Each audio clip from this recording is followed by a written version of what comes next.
Ahí, donde otros exponen su obra, yo solo pretendo mostrar mi espíritu. Vivir no es otra cosa que arder en preguntas. No concibo la obra al margen de la vida.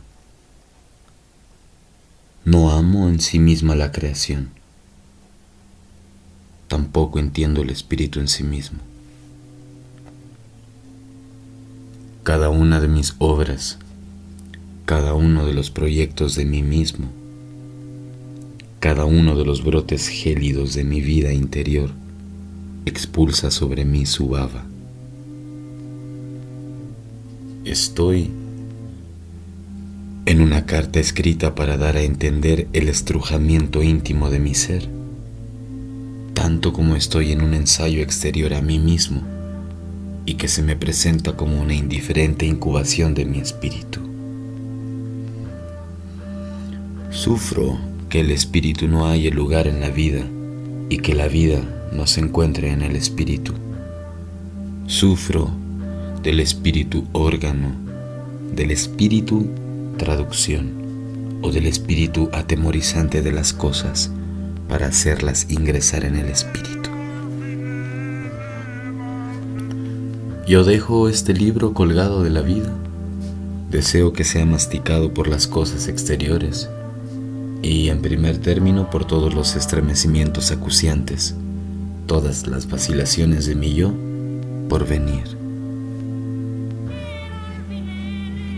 Todas estas páginas se arrastran en el espíritu como témpanos. Perdón por mi total libertad.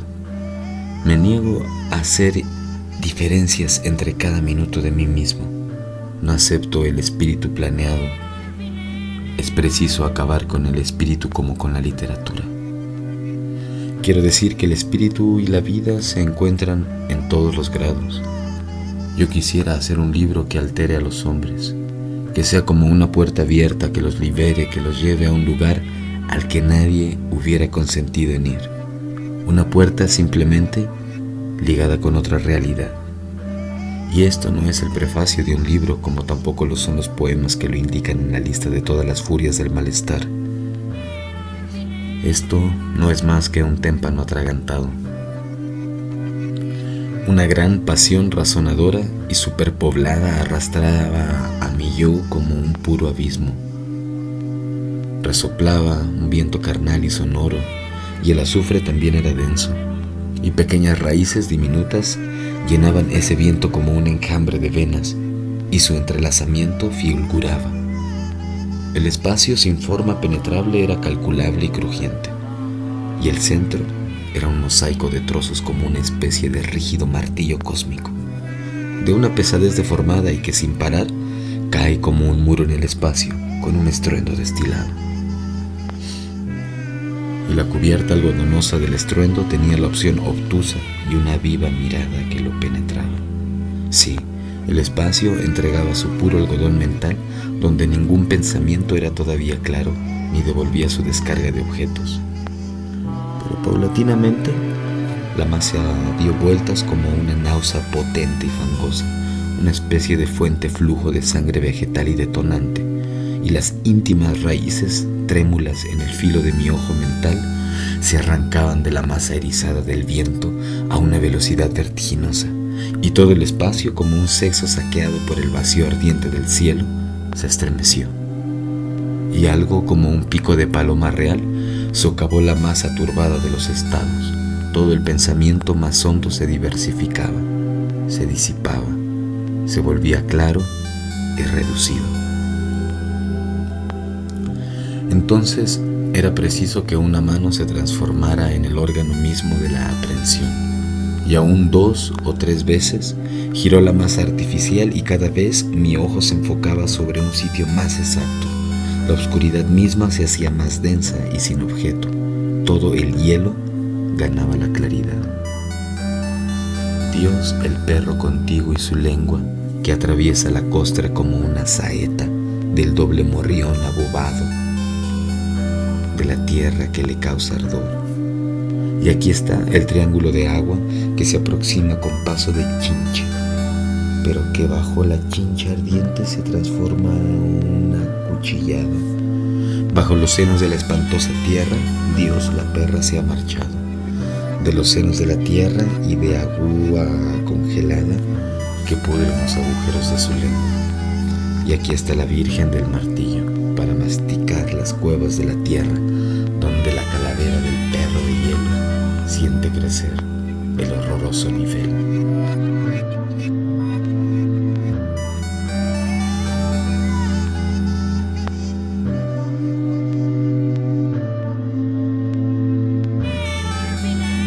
Doctor, hay un asunto sobre el cual hubiera querido insistir.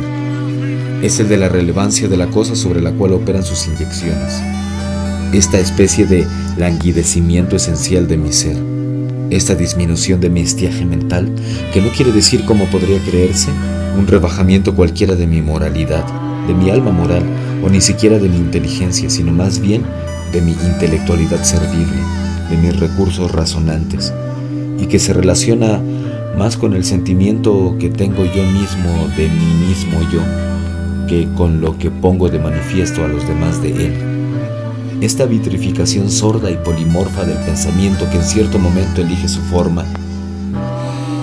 Hay una vitrificación inmediata y llano del yo en el centro de todas las posibles formas, de todos los modos posibles del pensamiento.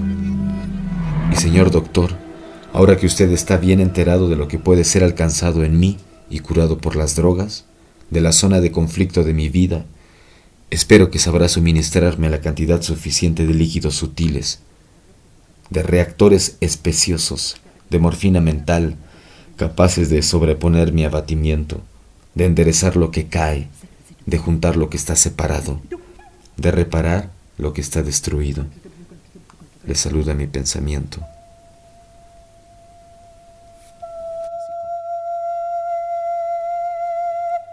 Una sensación de ardor quemante en los miembros, músculos contraídos y candentes, la sensación de estar vidriado y frágil, un miedo, una retracción ante el ruido y el movimiento, una fatiga central y destructiva, una especie de fatiga mortal, de fatiga de espíritu para una utilización de la más mínima tensión muscular, el ademán de tomar, de agarrarse inconscientemente a algo, que será sostenido por una voluntad dedicada, una fatiga de nacimiento del mundo, la sensación de cargar un cuerpo, un increíble sentimiento de fragilidad que se transforma en dolor partiente, un estado de doloroso endurecimiento localizado en la epidermis, que no impide ningún movimiento, pero que cambia el sentimiento interior de un miembro y otorga a la posición vertical el galardón de un victorioso esfuerzo. Probablemente localizado en la piel, pero sentido como la amputación radical de un miembro, y no ofreciendo al cerebro otra cosa que imágenes de miembros filiformes y algodonosos, de imágenes de miembros distantes y que está fuera de su lugar, una especie de quebradura interna de la correspondencia de todos los miembros, un vértigo desplazándose, una especie de pasmo oblicuo que se añade a todo esfuerzo, una coagulación de calor que oprime toda la superficie del cráneo o que se quiebra en pedazos, placas de calor en movimiento, un dolor paroxístico del cráneo, una incisiva presión de los nervios, la nuca agarrada al sufrimiento, se cristalizan o se marmorizan, una cabeza pateada por caballos. Ahora habría que referirse a una descorporización de la realidad, de esa especie de ruptura abocada que se diría a reproducirse por sí misma entre las sienes que ellas causan en nuestro espíritu, el lugar que ellas deben ocupar. Esta ordenación inmediata de las cosas en las células del espíritu, no tanto en su orden lógico como en su orden sentimental, afectivo, que ya no se hace. Las cosas no tienen olor, no tienen sexo, pero su ordenación lógica a veces también está partida por la falta justamente de aliento afectivo. Las palabras se pudren en el llamado inconsciente del cerebro. Las palabras, todas para no interesa qué operación mental y sobre todo aquellas que pulsan sobre los resortes más corrientes, los más activos del espíritu. Un vientre aplanado, un vientre de polvo fino y como en foco. Debajo del vientre una granada reventada. La granada expande un flujo de copos que se eleva como lenguas de fuego, como fuego helado. El fuego se agarra del vientre y lo hace girar, pero el vientre no da más vueltas. Son venas de sangre como vino, de sangre combinada con azufre y azafrán, pero con un azufre endulzado con agua. Sobre el vientre sobresalen los senos, y más hacia arriba y en profundidad, pero en otro plano del espíritu, un sol enardecido. De manera que se podría pensar que es el seno el que arde, y un pájaro al pie de la granada. El sol parece que tuviera una mirada, pero una mirada que estaría mirando el sol.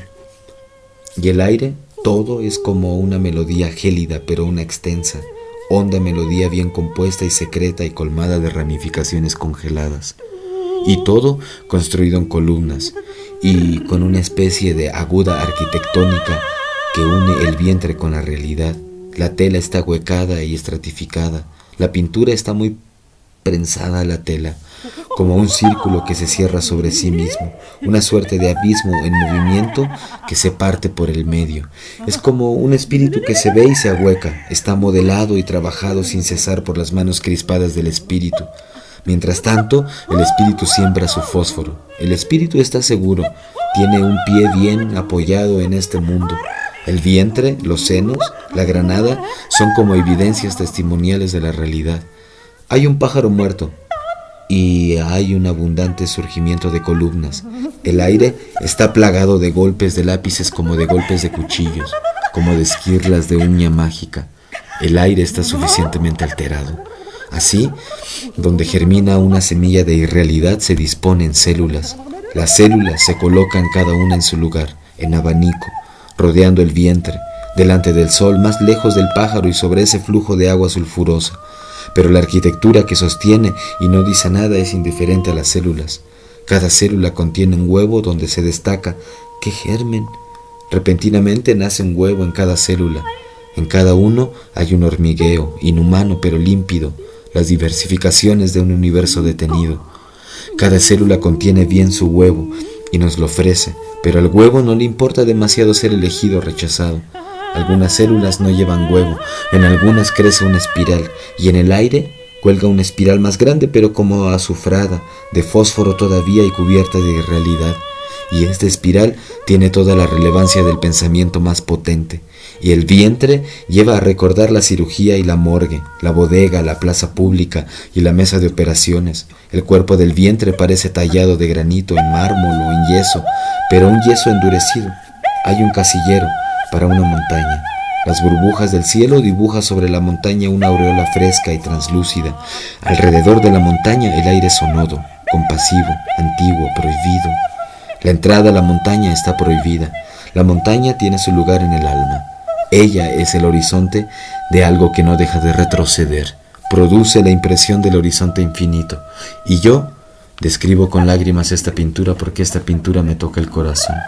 En ella siento desplegarse mi pensamiento como un espacio ideal, absoluto, pero un espacio que tendría una forma posible de ser insertada en la realidad. Caigo en ella del cielo y alguna de mis fibras se desata y encuentra un lugar en determinados casilleros. A ella regreso como a mi fuente. Allí siento el lugar y la disposición de mi espíritu. El que ha pintado esta tela es el más grande pintor del mundo. André Masson, lo que es justo.